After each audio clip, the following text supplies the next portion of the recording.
Oi, gente! Hoje eu vou falar do capítulo 18. Eu achei esse capítulo aqui um pouquinho mais denso, então eu acho que eu vou dividir ele em parte 1 e parte 2. Mas vamos começar. Tentar impedir a liberdade de alguém pode custar a sua liberdade. Então, aqui ele começa falando o seguinte: quando você quer uma coisa e você percebe que você não tem essa coisa, que você não alcança aquilo que você deseja, invariavelmente você começa a imaginar coisas alheias a você que estão tirando aquilo que você deseja de você.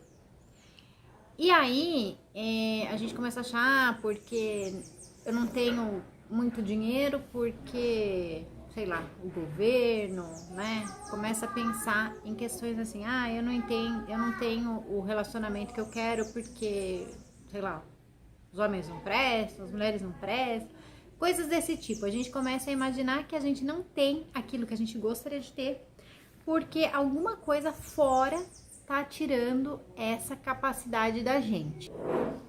E ele fala que não é bem assim, que isso não é verdade, que só o que impede a gente de conseguir alguma coisa é o fato do hábito de pensamento ser diferente do seu desejo.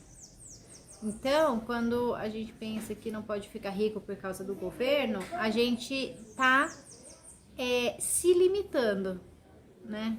Porque se a gente pensasse que a gente pode ser rico apesar do governo, é uma forma de chegar mais perto daquilo que se deseja. Ele fala assim: quando tomar consciência do poder dos seus pensamentos e da sua capacidade de permitir as coisas que deseja, capacidade de permitir as coisas que deseja, você assumirá o controle que cria a sua experiência. Mas, se você se concentrar, sobretudo, nos resultados dos seus pensamentos, em vez de sentir o caminho dos seus pensamentos, será fácil perder o rumo. Bom, aqui eu posso falar, né? Isso aqui é um tapa nos ansiosos de plantão, né? Assim como eu percebi que eu tenho uma frase, né? Tô tentando transmutar essa frase, que é foco no resultado, uma frase âncora. Não, porque eu tenho foco no resultado, eu tenho foco no resultado, eu tenho foco no resultado. Gente, isso gera uma ansiedade, por quê? Porque a maioria esmagadora das coisas são processos. E se a gente não consegue dar atenção ao processo, a gente só quer o resultado, a gente acaba paralisando, a gente não quer o processo, a gente só tem foco no resultado.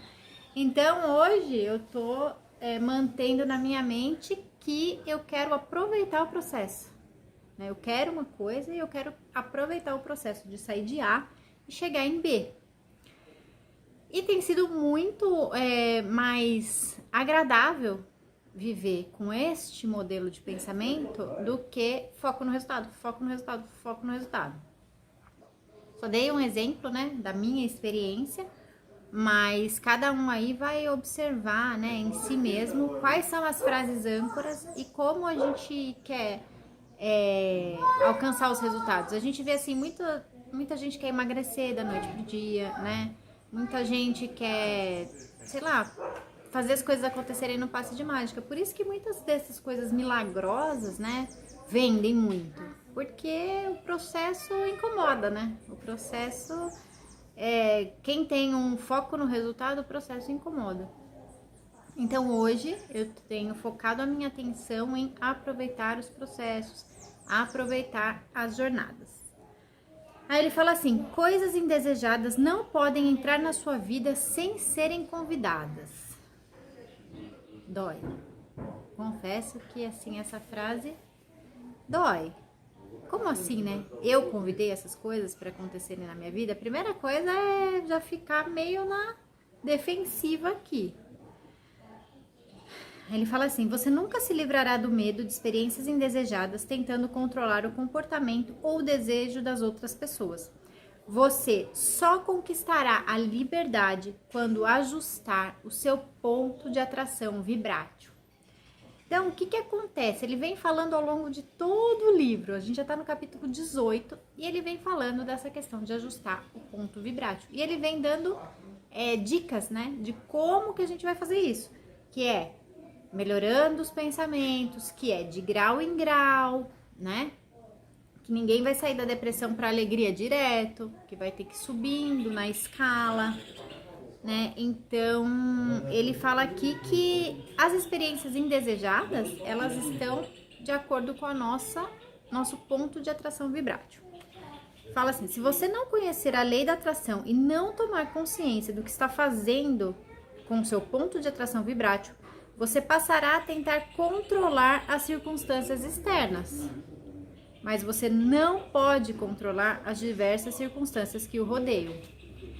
Gente, quem nunca, né? Quem nunca quer ter o controle? Aí volta a minha experiência. Eu, como uma pessoa ansiosa, quero controlar tudo que está acontecendo. As coisas têm que ser do jeito que eu quero que elas sejam. E isso traz muito sofrimento, porque na verdade as coisas são. Elas simplesmente são, né? E não adianta a gente querer controlar. Então, é por isso que eu falei que é um capítulo um pouco denso, porque a gente tem que pensar um pouquinho sobre isso, né? A gente tem que assimilar essa ideia e antes de assimilar, a gente tem que aceitar essa ideia, né? Que coisas indesejadas não vêm na nossa vida sem serem convidadas. Vamos seguindo aqui.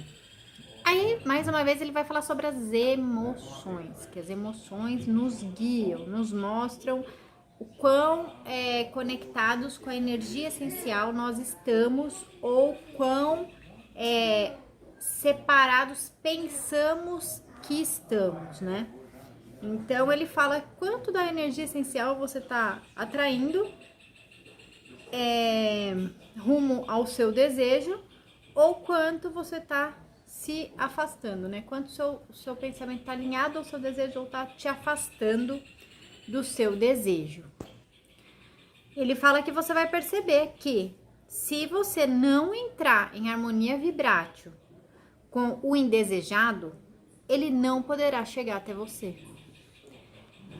Aí, gente, é aquela coisa que ele fala de dar atenção, né? A gente dá atenção para o que a gente quer ou a gente dá atenção porque a gente não quer?